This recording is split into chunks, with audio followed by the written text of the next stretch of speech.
para hablar de las últimas reformas que se están promoviendo, discutiendo en el gobierno. Hoy día la idea de legislar la reforma previsional, para hablar de algunos conflictos que han ocurrido también y mucho más. Estamos junto al senador Andrés Alamán. Senador, bienvenido a Mujer TV, ¿cómo está? Muy bien, muy contento de estar aquí con usted, así que vamos a la cancha. Vamos a la cancha chica primero, porque ¿qué le parece lo que pasó ayer con el diputado García de su partido? Mal.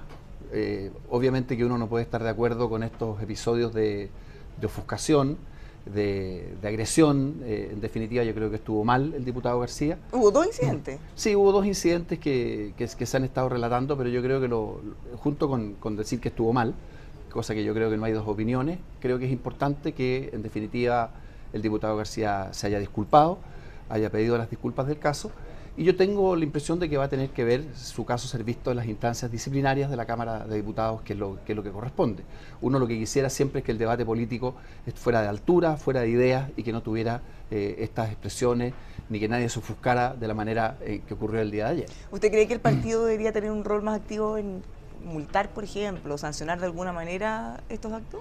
Mire, ese es un tema, es un tema interno de renovación, pero yo tengo la impresión de que siendo esto una actividad parlamentaria, lo que corresponde es que precisamente sean las instancias del Parlamento los que se hagan cargo del problema. Bueno, noticia en desarrollo. Otra noticia en desarrollo. Finalmente ayer se retiró la nominación de Dobra Lucic, la ministra, para la candidatura a la Corte Suprema. ¿Qué sigue ahora? ¿Ustedes esperaban que se iba a caer esa nominación? Bueno, a medida que avanzaba el proceso, fue quedando claro que de alguna manera los apoyos iniciales que tenía Dobra Lucic fueron debilitándose, particularmente en la oposición. Se da como un hecho.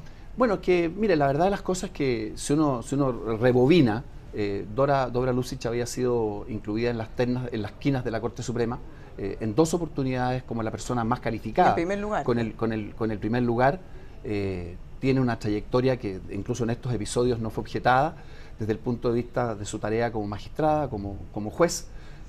Una conducta impecable, por ejemplo, en materias de derechos humanos, y en consecuencia, desde el punto de vista del gobierno, aparecía como una nominación muy razonable, como hemos visto dos veces en primer lugar de la quina. Posteriormente fueron apareciendo algunos antecedentes que en definitiva fueron debilitando su adhesión, hasta que finalmente llegamos ayer a un punto en que, al no contar con votos de la oposición, se hacía completamente inviable su nombramiento, y por eso que ella misma solicitó que su postulación se retirase. Ahora, esto no se generó solo en la oposición. Desde la UDI habíamos visto al senador Moreira, habíamos visto también a Jacqueline Van Rieselberg cuestionando la candidatura. Surgieron dudas. ¿No estaban cómodos? Surgieron dudas, efectivamente, por distintas razones. Primero, porque se suponía que este nombramiento contaba con el asentimiento de las fuerzas de oposición, lo que a poco andar quedó claro que no era así. Por lo tanto, ahí se produjo una cierta situación, como quien dice, de nuevos antecedentes. Ahora, lo que yo sí creo importante, Bárbara, mencionar, es que porque muchas veces se critican los procedimientos de nombramiento, pero yo tengo la impresión de que aquí quedó en evidencia que el sistema que nosotros tenemos, que podrá no ser un sistema perfecto, es un sistema que de alguna manera va generando estos filtros. O sea, primero está el filtro de la Corte Suprema, después está el filtro del Presidente de la República, y después está el filtro del Senado. Yo incluso estaba pensando en lo siguiente, que quizás nosotros debiéramos, desde el punto de vista del Senado, mejorar aún más el procedimiento, porque el procedimiento hoy día es que el Senado escucha en una audiencia pública al postulante.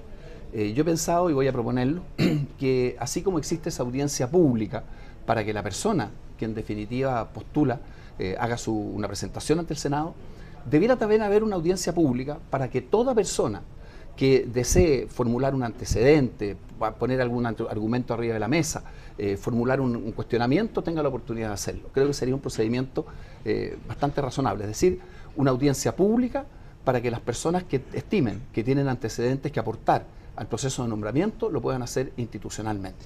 Ahora, hoy día ese trabajo lo hizo en parte la prensa, ¿se fija? Sí. Que por lo demás cumple con eso, con su labor. Pero creo que tenemos que seguir avanzando en esos mecanismos de transparencia. Pero los problemas más cuestionados tienen que ver con lo que se reúne o se pregunta en privado y no públicamente, y justamente se apuntaba a ese hecho, al supuesto lobby que tienen que hacer los candidatos, a las gestiones que hacen, que a juicio de otros parlamentarios, senadores incluso, dicen, no, y esto lo hacen todos, y ya está instaurado, cosa que no necesariamente tiene que ser buena solo porque se ha hecho siempre. No, por eso le estoy diciendo. Pero de alguna manera esa relación entre poder legislativo, poder judicial, pero está bastante junta. Claro, pero de alguna manera los propios senadores tienen que tomar los antecedentes para los efectos de poder tomar su decisión. Por eso que yo creo que... Claro, pero esos antecedentes, si se los exponen en forma privada, es lo que está cuestionado. Por supuesto, es que lo razonable sería que existiera un procedimiento en el sentido, por ejemplo, que hacia adelante cada una de estas conversaciones que puedan existir, por ejemplo, quede un registro de las mismas. En el caso de los miembros de la Comisión de Constitución, la audiencia es pública, ¿se fija? Pero yo no veo ningún inconveniente en que establezcamos reglas más severas en términos de precisamente lo que son estos que estamos conversando. Que si durante el proceso de nominación hay un parlamentario que desee tener una conversación directa con el postulante, bueno, que se tenga esa conversación directa, como varias personas lo reconocieron durante este proceso, pero que, por ejemplo, quede cada una de ellas registrada adecuadamente en la bitácora, en la agenda de los parlamentarios, de manera que entonces que todo el mundo sepa quién habló con quién y en qué condiciones se hizo. Pero yo creo que lo que se dio... En ese caso sabríamos quién habló con quién, pero no qué hablaron o qué acordaron eventualmente. Porque hay una desconfianza muy grande. Claro, pero de lo contrario, la otra alternativa... No, pero el punto es, ¿por qué un parlamentario, por qué un senador tendría que hablar en privado? Bueno, que hay algo que podría hablarlo públicamente y que todos podríamos conocer. Eso es lo que le estoy diciendo. Hay una audiencia pública donde cualquier parlamentario, en mi caso, por ejemplo, a mí me correspondió formular un par de preguntas bastante concretas. Por eso, entonces, ese tiene que ser el procedimiento. Claro. Usted me dice... No las privadas. ¿Pueden haber otras reuniones? Pues la pregunta es la siguiente. Uno puede decir, no puede haber ninguna reunión. Y la otra alternativa es decir, no, sí pueden haber reuniones, pero esas reuniones tienen que tener un carácter público. Porque también un parlamentario puede decir, mire, a mí me interesa conversar con esta persona, como quien dice, sin intermediario. Por eso que hay que resolverlo, hay que resolver el criterio. Yo creo que es perfectamente razonable ir mejorando este procedimiento. Y le vuelvo a decir, yo voy a insistir en esta idea de que tengamos audiencias públicas, porque si hay gente, por ejemplo, que tiene una reserva fundada respecto a un nombramiento, que exista la oportunidad institucional para hacer ver su punto de vista. Mire, por ejemplo, cuando hay requerimientos ante el Tribunal Constitucional, también se establecen audiencias públicas para que las personas que tienen algo que aportar o que creen que tienen algo que aportar o que preguntar, claro, lo hagan exactamente. Entonces, por ejemplo, como dice usted, esa audiencia pública, ¿qué podría significar? Podría significar que alguien que tiene un antecedente lo haga saber y diga, mire, a mí me interesaría que la Comisión de Constitución o que los parlamentarios aclararan específicamente este punto, ¿se fija? Por lo tanto, tenemos que darle aún más transparencia al sistema de nombramiento. Ahora, respecto a lo que viene, ¿hay algún consenso previo del resto de los nombres? ¿Hay alguno que genere mayor El proceso está recién partiendo. Mire, Bárbara, lo que hace aquí, se arma la quina de la Corte Suprema, el presidente de la República ve los nombres y se produce un proceso normal que ocurre desde siempre y que yo creo que es muy razonable de consulta. Es decir, de alguna manera el presidente de la República tiene que tomarle, como quien dice, la temperatura a la piscina para ver exactamente cuál de los nombres podría generar esa adhesión que se necesita. ¿Y el nombre de Dobra Lucic pasaba ese filtro inicialmente? En la circunstancia pasaba absolutamente ese filtro originalmente. Entonces ahora hay que volver a la quina y después de la quina hay que escoger a otra persona, realizar este mismo proceso y, le vuelvo a decir, quizás con estos nuevos elementos que nos permiten ir perfeccionando el sistema, que es lo que la gente quiere. La gente, con razón, exige que los procedimientos de nominación sean cada vez más transparentes, que no quede nada, como quien dice, que no se devele, si hay un antecedente, como surgieron, porque de aquí surgieron a través de los medios de comunicación un conjunto de antecedentes que algunos uno dice, bueno, estos deberían haber sido conocidos por la Corte Suprema. Bueno, ahí también entonces se produce un cuestionamiento respecto de si surgen antecedentes que la Corte Suprema, al momento de confeccionar la quina, debió tener. Entonces la pregunta es, ¿por qué no la tuvo? O los tuvo y no le dio la importancia. No los ponderó adecuadamente. Claro. Pero dentro de todo, yo creo, se fija usted que el procedimiento sin duda puede mejorarse, pero yo veo más aspectos, como lección, digo, yo veo más aspectos positivos, en el sentido de que el nombramiento de un ministro de la Corte Suprema tiene que tener los más altos estándares de transparencia y tiene que generar las mayorías que garanticen que es un nombramiento absolutamente inobjetable. Uno de los criterios que habían dado para designar a la ministra Dobra Lucic es que era mujer y se buscaba también dar una señal de equidad de género. Solo queda una mujer más en el grupo que se había preseleccionado. Bueno, ese es un tema que va a María tener que verse. Yo efectivamente creo que hay que avanzar en los distintos organismos del Estado hacia una mayor equidad de género, y sin duda que ese era uno de los elementos que yo creo que se tuvo en cuenta al momento de la nominación. Podría jugarle a favor a la ministra Repeto en ese sentido. Bueno, vamos a ver qué pasa con los otros. Cambiémonos de tema. Antes de ir de lleno a las reformas, usted fue ministro de Defensa. ¿Qué le parece todo lo que está ocurriendo con estos, podríamos decir, errores involuntarios, prácticas irregulares? Mire, yo creo que las distintas investigaciones judiciales han revelado que efectivamente, como se ha reconocido en estos últimos días, existían procedimientos muy antiguos, de data muy anterior, que en definitiva importaban conductas irregulares. ¿Cómo nadie detectó todo eso si ocurre hace mucho tiempo? Imagínese. Bueno, imagínese, yo fui ministro de Defensa hace casi ya 10 años atrás, y la verdad de las cosas es que detectar esas prácticas sin un procedimiento judicial habría sido, y de hecho fue o resultó casi imposible. O sea, eran temas muy administrativos. Eran temas absolutamente administrativos, internos de cada institución, pero en fin, yo creo que lo importante es también mirar en forma positiva lo que se ha señalado. Se han corregido los procedimientos, quizás debieron por supuesto corregirse antes, se han admitido las responsabilidades que administrativamente estos procedimientos estaban mal, y vamos a tener hacia adelante un mecanismo distinto que va a permitir dejar atrás esta situación que obviamente no se justifica. ¿Usted cree que va a costar mucho recomponer la confianza de las Fuerzas Armadas en general, pensando no solo en... Mire, yo creo que nosotros tenemos hoy día un problema general de confianza en las instituciones. Mira lo que está pasando en el Ministerio Público, ¿no? Es decir, esta verdadera batahola que existe en Rancagua.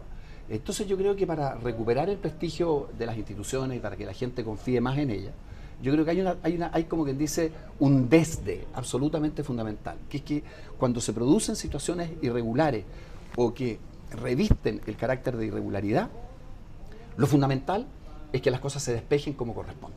Si no se despejan adecuadamente, entonces la desconfianza aumenta. Este lío de los pasajes, ya se sabe, era un lío de los pasajes que venía hace muchos años, entiendo que hace más de 10 o 15 años atrás. Entonces, si se descubre que hay un fenómeno que es irregular, hay que sancionar a las personas, hay que develar la práctica que es incorrecta, hay que ver de qué manera esto se corrige. Usted comprenderá que si con el lío que hay en el Ministerio Público en la sexta región, que también afecta al Poder Judicial, si no hay que olvidarse que hay una investigación en curso respecto del presidente de la Corte de Apelaciones. Si en estos dos casos, Fiscalía y Justicia, no queda claro cuáles fueron las responsabilidades, no se sanciona a la gente que corresponda, o en el caso del Ministerio Público no se termina con esta verdadera batahola que existe entre fiscales, entonces es imposible recuperar la confianza en las instituciones. La confianza en las instituciones se empieza a recuperar una vez que las cosas se aclaran, se adoptan medidas de corrección y en definitiva se da un paso de transparencia hacia adelante. ¿Y usted cree que podría haber algo similar en los casos de financiamiento irregular de las campañas políticas? Porque finalmente casi todos los casos sobreseídos, o se exageró en un minuto o finalmente se arreglaron las cosas para que no terminaran nada. Uno ha sido la acción de la justicia, Bárbara, y hay una cosa que es distinta. Yo creo que en este caso, obviamente que había muchas situaciones de financiamiento irregular, pero hay que ver también cómo reaccionó el sistema político. El sistema político reaccionó en ese sentido. Yo no me refiero a los aspectos judiciales, pero hoy día tenemos obviamente una legislación electoral, de campañas, de gasto en campaña, que es mucho más rígido que el que existía en el pasado y que en consecuencia ha sido una respuesta correcta. Los temas de financiamiento electoral y de financiamiento de la política son temas que existen en todos los países, hay que estar permanentemente tomando resguardo. Uno nunca puede decir que la legislación ya es suficiente, hay que estar permanentemente adaptándola. Pero yo le vuelvo a decir, ¿tenemos un problema con las instituciones, Bárbara? Tenemos un problema con las instituciones, con todas. ¿Tienen grados altos de desprestigio? Tienen grados altos de desprestigio. ¿Cuál es el mecanismo para ir recuperándolo? El mecanismo es transparencia, transparencia, transparencia. Esto que hemos conversado respecto del nombramiento o del no nombramiento, del casi nombramiento, ¿no? Conduce a una conversación correcta. ¿Cómo hace el Senado, cómo hace la Corte Suprema para que sus procedimientos a la hora de nombrar a una persona que va a estar en el más alto tribunal de la República sea, como quien dice, a prueba de balas y que sea absolutamente abierto y que la ciudadanía tome cabal conocimiento del mismo? Mirando el vaso medio lleno, tenemos la oportunidad de ir mejorando todos los procedimientos. Hay que tener una actitud positiva en estas cosas, porque si no, fíjese, todo se transforma en un aspecto negativo. Bueno, ahora sí, vámonos de lleno a las reformas. En poco rato van a discutir la idea de legislar la reforma previsional, que ya fue rechazada en la comisión, así mismo como fue rechazado admisión justa. ¿Qué espera usted que ocurra esta mañana? Mire, yo francamente creo que de, de reiterarse el rechazo a la idea de legislar en la reforma previsional, la oposición incurriría en un acto de pequeñez política y de insensatez política. Porque la verdad de las cosas es que si hay una reforma que se necesita, es precisamente la reforma de las pensiones. Nosotros tenemos que mejorar las pensiones, el país está tremendamente atrasado en esta materia, y existe un proyecto, que es el proyecto del Ejecutivo, que contiene un conjunto de aspectos extraordinariamente positivos. Un aumento muy significativo al pilar solidario, que precisamente es la ayuda del Estado a las personas que reciben las pensiones más bajas, que por primera vez estemos hablando de que con cargo a los empleadores, no con cargo a los trabajadores, va a haber un aumento muy significativo de la cotización previsional. Hoy día se cotiza el 10%. Cotizando el 10% es absolutamente imposible tener buenas pensiones, cualquiera sea el sistema. Vamos a avanzar en 4 puntos más.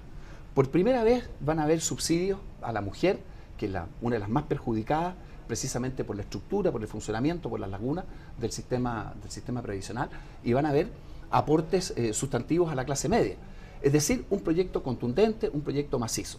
Que por supuesto se puede mejorar, por supuesto se puede mejorar, pero ¿cuál es la señal de quienes rechazan la idea de legislar? Es decir, no, mire, ¿sabe qué más? Tenemos que dejar el sistema, las pensiones, tal como se encuentra hoy día. Por eso que yo considero que haber rechazado la idea de legislar en la comisión es un acto al mismo tiempo de pequeñez política, pretender dañar al gobierno, y de insensatez, porque yo estoy absolutamente convencido que la ciudadanía no entiende esas actitudes obstruccionistas de la oposición.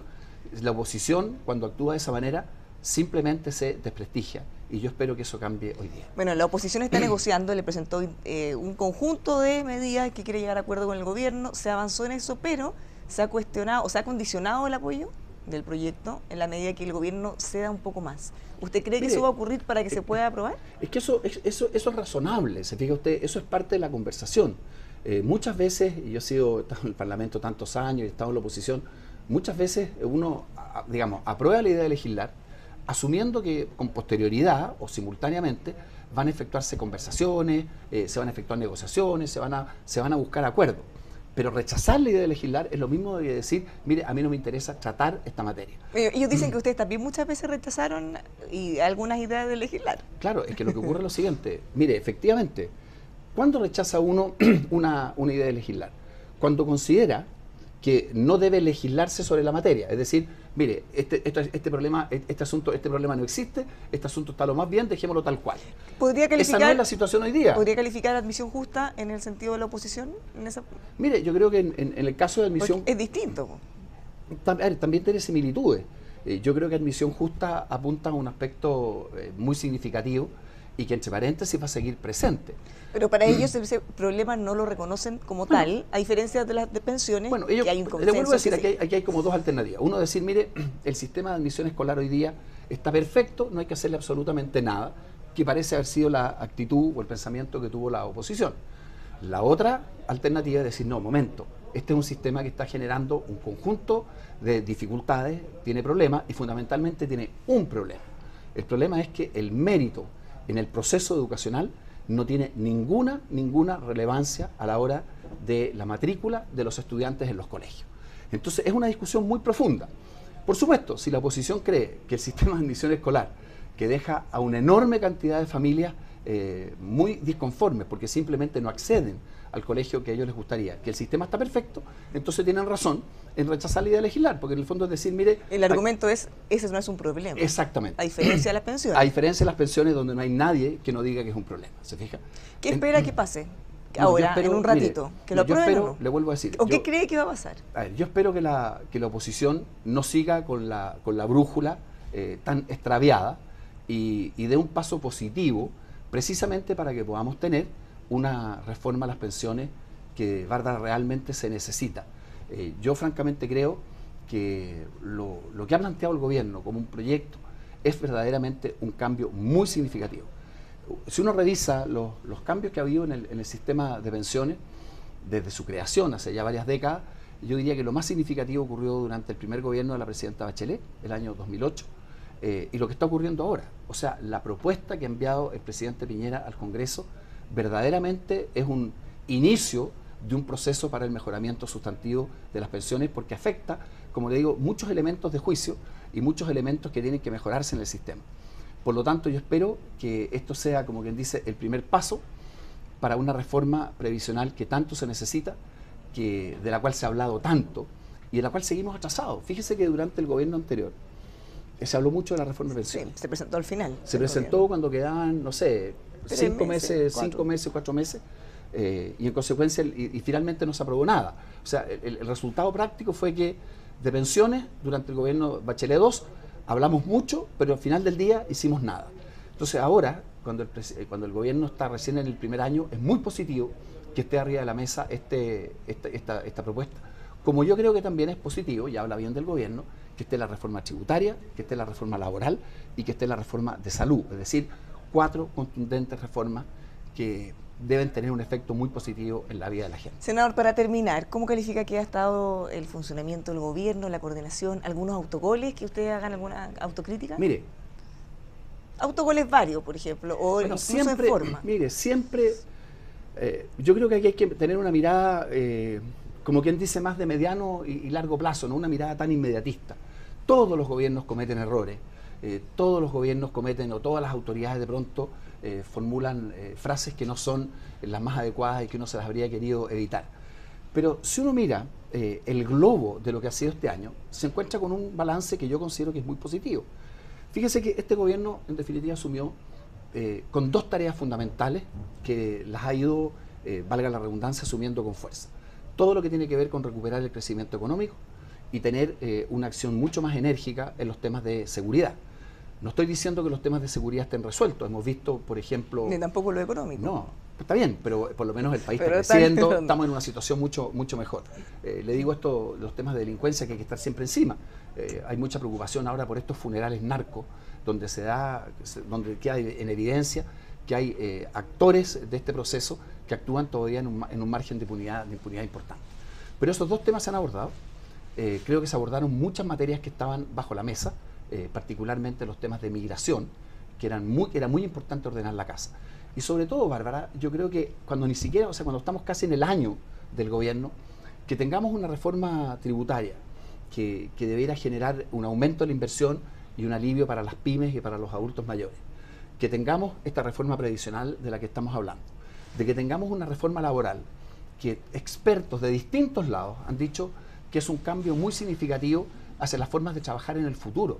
Que existan posibilidades tan prácticas de beneficio para las personas. ¿Cómo no va a ser razonable que si una persona puede o quiere organizar su jornada de trabajo trabajando más de lunes a jueves y teniendo el viernes feriado, no lo puede hacer?